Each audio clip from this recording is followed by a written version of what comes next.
नमस्कार मु खुशराम सम्बलपुर न्यूज समस्त को पुणी थे स्वागत करुछे।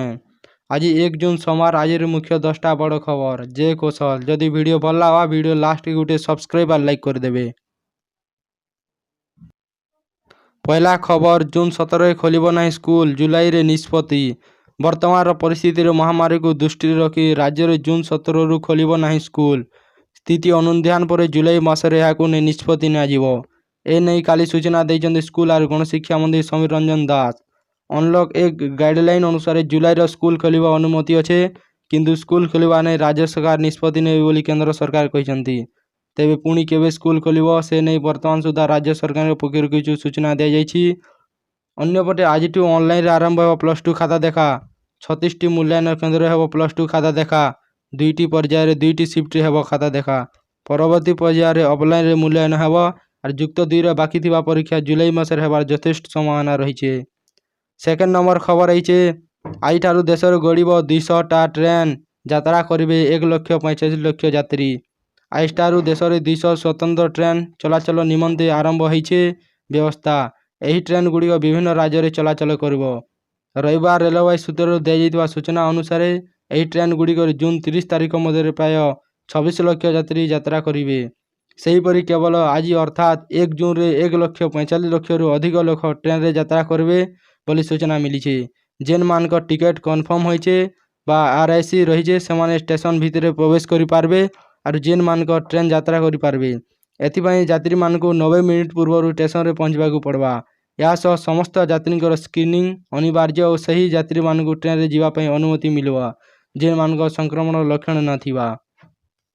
3 नंबर खबर है आई आरंभ हो वन नेशन वन कार्ड व्यवस्था। सारा देश राशन कार्ड पर 1 जून वन रेशन वन कार्ड योजना संपूर्ण भाव लागू हो।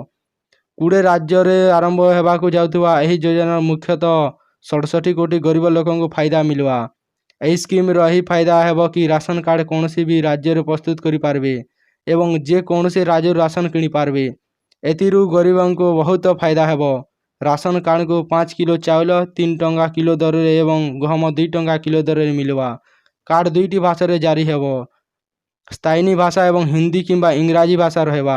यही योजनार सबुठ बड़ लाभ है गरीब लोगों को मिलवा जेन मानकर गोटे स्थान अन्य स्थान को शिफ्ट होती से लाभ पाइबे। 4 नंबर खबर है आई ठारू कोलकाता झारसुगुड़ा भुवनेश्वर मध्य विमान सेवा। एयरलाइंस एयर पक्षर सोमवार ठारू कोलकाता झारसुगुड़ा भुवनेश्वर मध्य विमान सेवा पुनर्बार आरंभ करथुवा जणा जाइछे। कोलकातारू विमान बाहरी सकाल 7:35 रे झारसुगुड़ा पहुँचीबो। झारसुगुड़ारू 8:10 रे बाहरी 9:15 विमान भुवनेश्वर पहुँचीबो। सेहीपरि भुवनेश्वर 9:45 रे बाहरी 10:50 रे विमानटी झारसुगुड़ा पहुँचीबो। या सहित झारसुगुड़ारू 11:30 रे बाहरी दिन 1टारे कोलकाता रे पहुँचीबो एही विमान। ए नहीं airlines air station manager Abhijit Satpathy सूचना देइछंती। 5 नंबर खबर है राज्य में पुणी 129 जन पॉजिटिव सुस्थ हेले 76 जन। राज्य में काली पुणी 129 जन भूताणु पॉजिटिव चिन्हट होगापर एवं राज्य में मोट आक्रांतों संख्या 1948 को वृद्धि पाई। गोटे दिन में 129 पॉजिटिव चिन्ह होगा फल एक नुआ रेकर्ड सृष्टि होती। राज्य में राज्यवासी काली पुणी एक खुशी खबर आई। राज्य में 15टी जिलूर 76 जन भूताणु आक्रांत सुस्थ होती। एसहित राज्य में सुस्थ होता लोकों संख्या 1126 रे पहुंची। 6 नंबर खबर है आज सकाल पर्यंत 16 जिले में वज्रपात सह वर्षा हो। ओडिशार 3टी जिलार आज सकाल पर्यंत प्रबल वर्षा सतर्क सूचना जारी करिछि। सूचना मुताबक सोमवार दिन 8:30 मध्य पर्यंत ओडिशार केन्दुझर मयूरभंज और बालेश्वर जिले में गोटे किंबा 2टी स्थान में प्रबल वर्षा होवार संभावना रही। सेहीपरि आंचलिक पाणीपाग विभाग मध्य 16टी जिले में वज्रपात सह वर्षा होवार चेतावनी देइछे। आसंता काली 24 घंटा मध्य मयूरभंज केन्दुझर बालेश्वर भद्रक जाजपुर अनुगुल ढेंकानाल सुंदरगढ़ सम्बलपुर गजपति गंजाम कंधमाल जिले में किसी स्थान में वज्रपात सह पवन वेग 40 रु 50 किलोमीटर होवार संभावना रही। 7 नंबर खबर होचे बढ़िला यूजीसी नेट एवं सीएसआईआर नेट परीक्षा आवेदन समय सीमा। जून सेशन पाई उभय यूजीसी नेट एवं सीएसआर नेट परीक्षा पाई आवेदन समय सीमा बढ़ा जाइछि। ए नहीं काली जातीय परीक्षा एजेंसी एक विज्ञप्ति प्रकाश करिछे ବିଜ୍ଞପ୍ତି ଅନୁଯାୟୀ ୟୁଜିସି ନେଟ୍ ଏବଂ CSRET ନେଟ୍ ଆବେଦନ ଫର୍ମ ପୂରଣ କରିବା ତାରିଖ ବର୍ତ୍ତମାନ ଜୁନ୍ 15, 2020 ପର୍ଯ୍ୟନ୍ତ ବଢ଼ାଇ ଦିଆଯାଇଛି।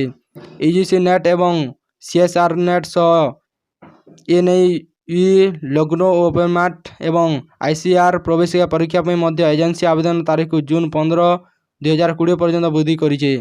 ତେବେ ୟୁଜିସି ନେଟ୍ ଏବଂ CSRET ନେଟ୍ ପରୀକ୍ଷା ପାଇଁ ଆବେଦନ ଫର୍ମ ଜୁନ୍ 15ର ସନ୍ଧ୍ୟା 5ଟା ପର୍ଯ୍ୟନ୍ତ ପୂରଣ କରାଯାଇପାରିବ। କିନ୍ତୁ ପରୀକ୍ଷା ଫର୍ମ ପାଇଁ ଦେବାକୁ ଥିବା ଟଙ୍କା ଜୁନ୍ 15ରେ ଦିନ 11:50 ଭିତରେ ହିଁ ଦେବାକୁ ହେବ। ଏହାପରେ ପରୀକ୍ଷା ତାରିଖ ଏବଂ ଆଡମିଟ୍ କାର୍ଡ଼ ଡାଉନଲୋଡ୍ କରିବାରେ ସଂଶୋଧିତ ତାରିଖ ୱେବସାଇଟ୍ www.nta.ac.in ରେ ଠିକ୍ ସମୟରେ ଅପଡେଟ୍ ହେବ।